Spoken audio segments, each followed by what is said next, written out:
Hello, hello, hello mga mare! Welcome back to my YouTube channel! It's been a while for our cooking video. Kaya naman, for today's video, magluluto tayo ng chicken asado. Ayan, nahugasan na natin ang ating chicken. Kaya naman, maglalagay na tayo mga mare ng calamansi juice. Ngayon naman, isunod natin ang ating soy sauce. Ayan, gagawin natin ito para sa ating pagmamarinate ng chicken.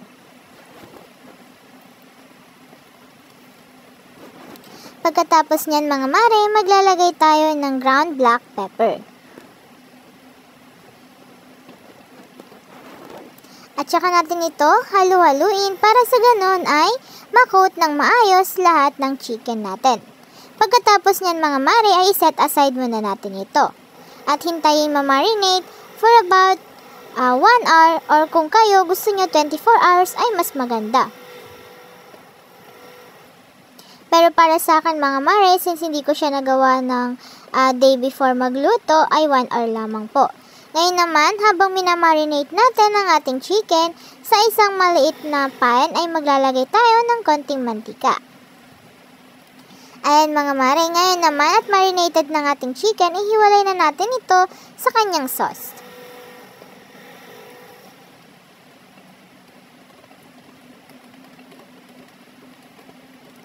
Ayan, nakadepende rin po sa inyo mga mare kung gaano po kalalaki ang hiwa ng chicken ninyo.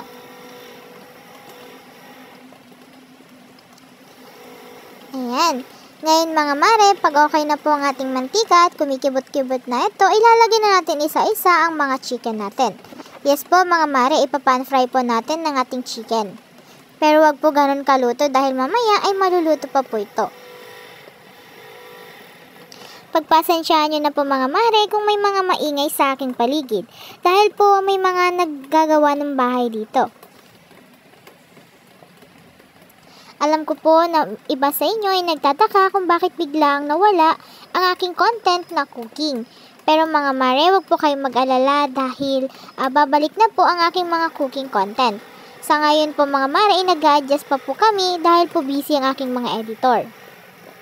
Ngayon mga mare, balik na rin na natin ang chicken na ating inilagay. Para sa ganon ay maluto din po ang kabila nito. Ayan. Sa puntong ito mga mare ay babalik na rin po ulit natin para sa ganun ay pantay po ang pagkakaluto. Pero wag po kayo mag-alala mga mare kung hindi pa po yan masyadong maluto dahil mamaya ay mas maluto pa po yan dahil may ilalagay po tayo at gagawin.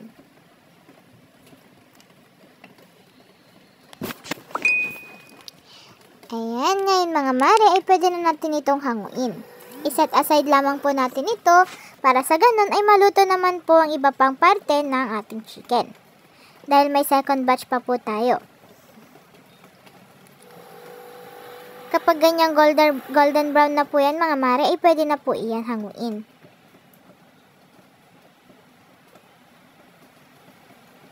Ayan, ngayon naman isasalang natin ang ating second batch ng chicken.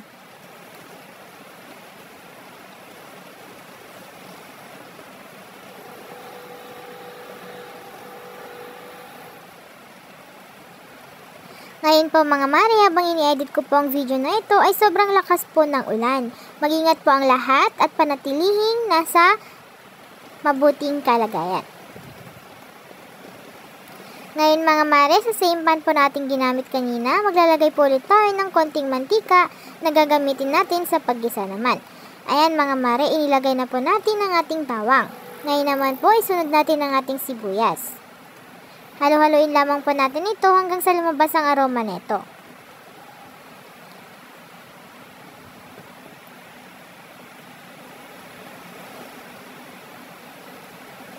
Sa puntong ito mga mare, pwede na natin ilagay isa-isa ang mga chicken na ating ipinan-fry kanina.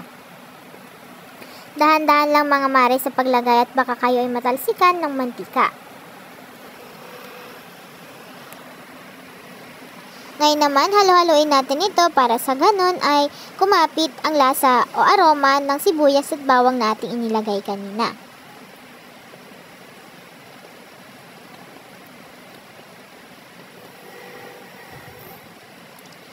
Pagkatapos nga po yan mga mare, ilalagay na natin ang ating bell pepper. Red bell pepper po ang aking ginamit. Maglalagay din po tayo ng 3 peraso ng siling labuyo. Ngayon naman po, ilagay na natin ang ating kamatis. Halo-haloin lamang po natin ito para sa ganun ay makut o mapantay natin ang lahat ng chicken. Takpan natin ito mga mare. Ayan, kita nyo naman yan at malapit na po yan maluto. Pero hindi pa po yan nagtatapos ang ating steps. Haluin lamang po natin ito para sa ganun yung mga nasa ibabaw na chicken ay mapunta sa ilalim para maluto na maayos.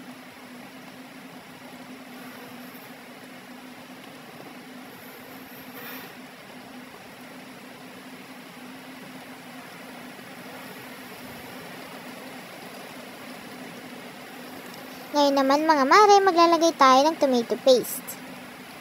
Ayan, isang maliit na sachet lang po ang aking ginamit dyan mga mare. Yung pinagmarinatean natin kanina mga mare ay ilalagay din natin. Huwag nyo yan itatapon mga mare. Dagdag pampalasa din po kasi ito dahil dito po nanggaling ang lasa ng chicken natin kanina.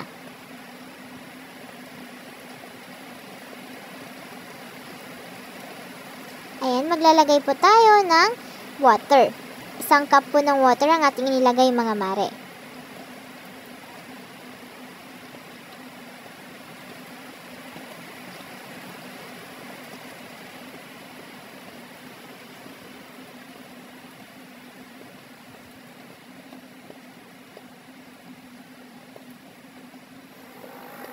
Ayan, maglalagay tayo ng bay leaves.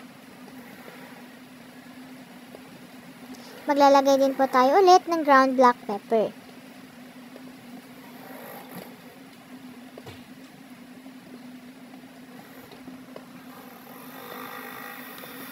Pasensya na po sa ingay mga mare.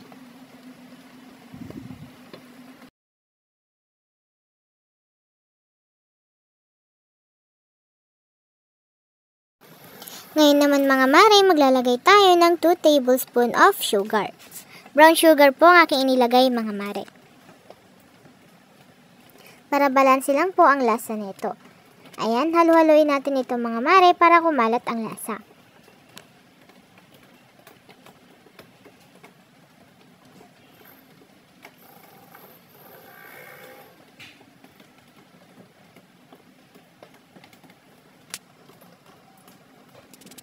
Ayan, maglalagay tayo ng powdered seasoning. Maglalagay din po tayo ng ating liquid seasoning.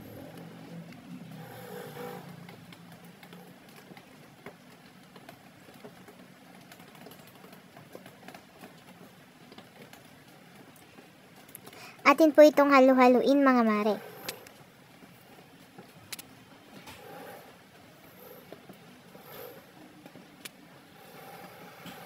Takpan po muna natin hanggang sa kumulo ito.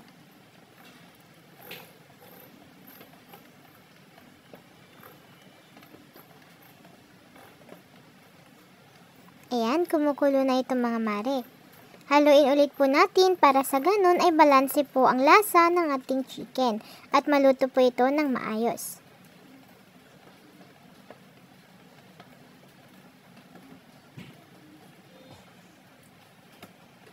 Ngayon naman po maglalagay tayo ng liver spread.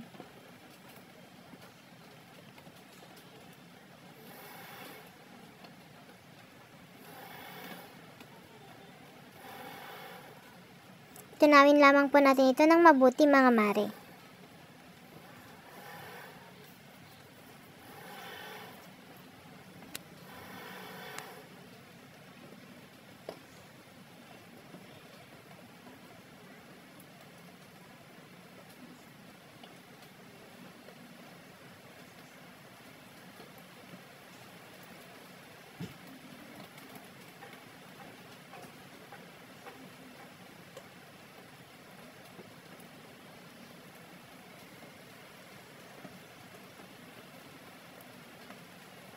Ayan, kumukulo na ito mga mare.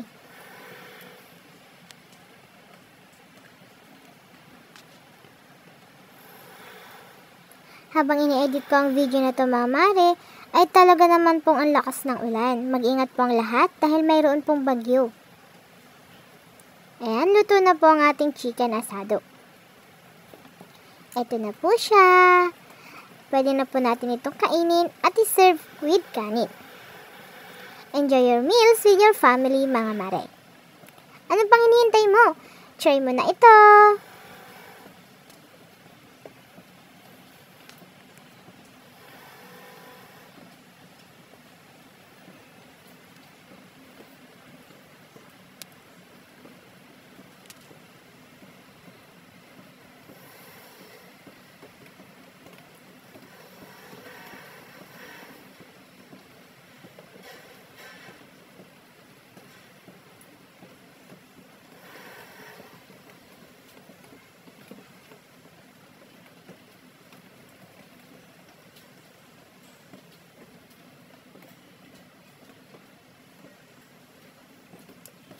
At ayan, tapos na naman po tayo sa isang cooking video.